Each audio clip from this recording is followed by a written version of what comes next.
OG cinema చుట్టూ ఉన్న craze గురించి మనందరికీ తెలిసిందే. కానీ ఆ హైప్ వెనక ఒక మాస్టర్ ప్లాన్ ఉంది, ఒక బ్రిలియంట్ మార్కెటింగ్ స్ట్రాటజీ ఉంది. ఈరోజు ఆ స్ట్రాటజీని ఒక కేస్ స్టడీలా చూద్దాం, దాని వెనకున్న సీక్రెట్స్ ఏంటో తెలుసుకుందాం.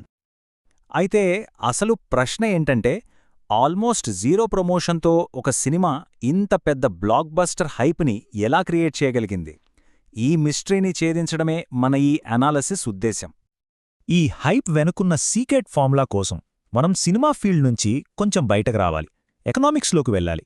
అక్కడున్న ఒక సింపుల్ బట్ పవర్ఫుల్ ప్రిన్సిపల్ ఏంటంటే డిమాండ్ అండ్ సప్లై.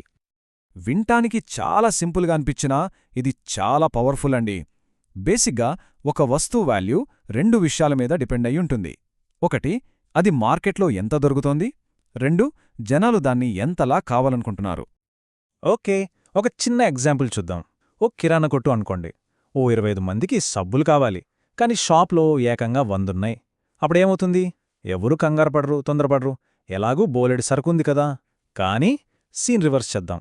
అదే 25 మంది, కాని షాప్లో ఉన్నవి కేవలం 10 సబ్బులే. అప్పుడు మొదలవుతుంది అసలు పోటీ. క్యూలు కడతారు, దాని వాల్యూ అమాంతం పెరిగిపోతుంది. ఇక్కడ గమనించండి, సబ్బు అదే, కాని దాని అవైలబిలిటీ అంటే సప్లై మారిందంతే. ఓజీ టీం సరిగ్గా ఇదే స్ట్రాటజీని వాడింది, ఇదే కొరత సూత్రాన్ని ప్లే చేసింది. 2023లో హంగ్రీ చితా టీజర్ వదిలారు, అంతే.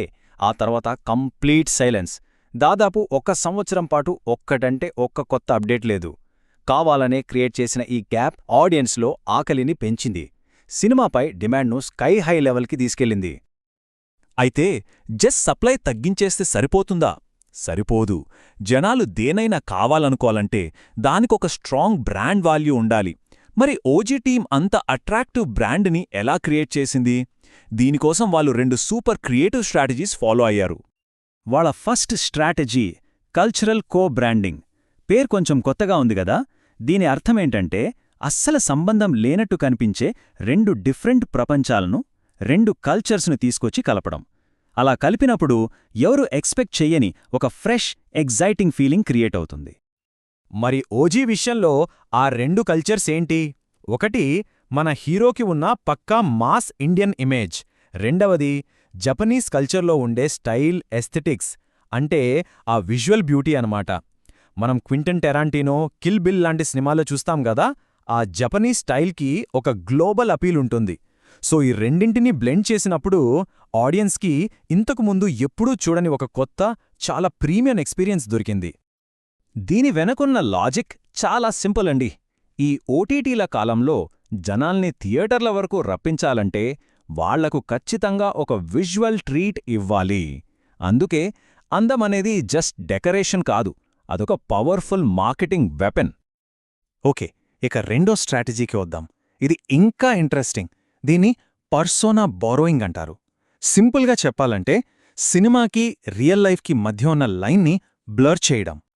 ఓజీ సినిమాలో ఏం చేశారంటే, స్టార్ రియల్ లైఫ్లో ఉన్న ఆ అగ్రెసివ్ నేచర్ని, ఆ పర్సనాలిటీని చాలా తెలివిగా సినిమా క్యారెక్టర్తో మిక్స్ చేశారు.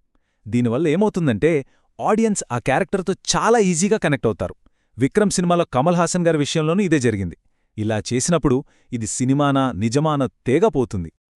సరే, బ్రాండ్ అయితే క్రియేట్ చేశారు, కానీ 1 సంవత్సరం పాటు ఆ బజ్ని, ఆ మొమెంటంని ఎలా మెయింటైన్ చేశారు? ఇక్కడే వాళ్ళు ది లాంగ్ గేమ్ ఆడారు. ఏ బ్రాండ్ అయినా సక్సెస్ అవ్వాలంటే అది జనాల మైండ్లో రిజిస్టర్ అయిపోవాలి. ఏదో ఒక విషయం వాళ్లకు దాన్ని పదే పదే గుర్తుచేస్తూ ఉండాలి.